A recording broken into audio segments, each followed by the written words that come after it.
Mbola makasika an'izay vaovany tsy fandriam-pahalemana izay ihany fantatra fa mpizahan-tany 17 teratany Alemana, Italiana ary teratany Malagasy no indray voaroba atao amin'ny tanàna Ambilobe omaly atoandro. Vola mitentina 504 euro finday miisa 17 karatra fangalana vola eny anivon'ny banky no fantatra fa norobain'ireo jiolahy miisa 3 mirongo fitaovam-piadiana ireo.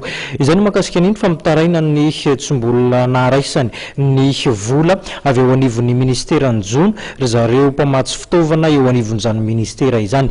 Mitondra fanazavana makasika ity raha ity moa ny talen'ny kabinetra amin'ny ministeran Zone.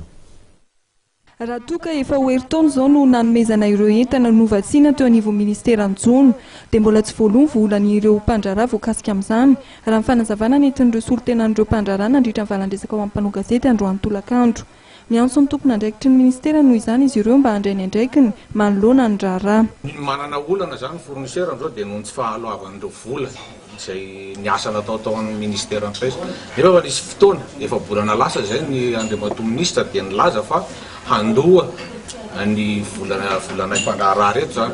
Nefa hatramin'izao zany mbola tsy nandray na ny ampahany azy. Mbola tsisy na voaray izay fandaovana ka manaitra zahay manaitra ny andriamatoa minisitra hoe aiza ho aiza izay efa mpanantenana zay satria na ny orinasa anay dia efa mijaly. Betsaka efa mivarom-pananana, betsaka ny orinasa efa ataontsika hoe efa ho faty arahatrosa ka nefa raha ny firenena ataontsika dia ny fandaharana ilainy. Ny fandaharana tokony ampandrosoana tohanana nefa zavatra miseho zao dia ohatrany hoe famonoana ny orinasa efa misy ary ny zava-misy. Mitombona kosa io fangatahan'ireo mpandraharaha ireo raha ny fanazavana nentin'ireo tompony andraikitra avy ao amin'ny ministeran Zone. Tara kosa nefa ny fandoavana ny vidin'ireo etan'ireo noho ny fanarahana ireo fitsipika mifandraika amin'ny famoaham-bola. Hatramin'izao dia mbola tsy nahazo ny vola zany tamin'le asa nataony tato amin'ny ministeran Zone.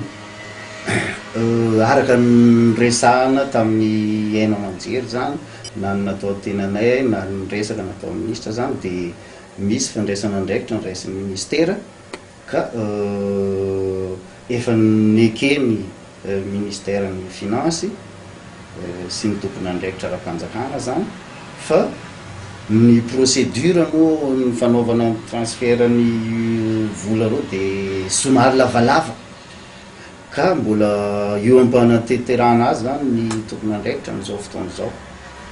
Fa angamba tsy ny eritreritranay aloha dia tafavoaka alohany amin'ny farataony.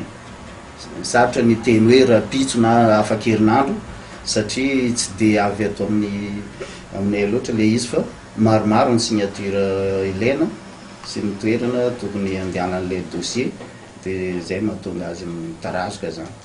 Raha ny fitarainan'ireo mpandraharaha dia misy fandrahoana nazon'izy ireo izay ataon'ny olo tsy fantatra ary mahatonga azy ireo somary matahotra ny iseho an-gazety.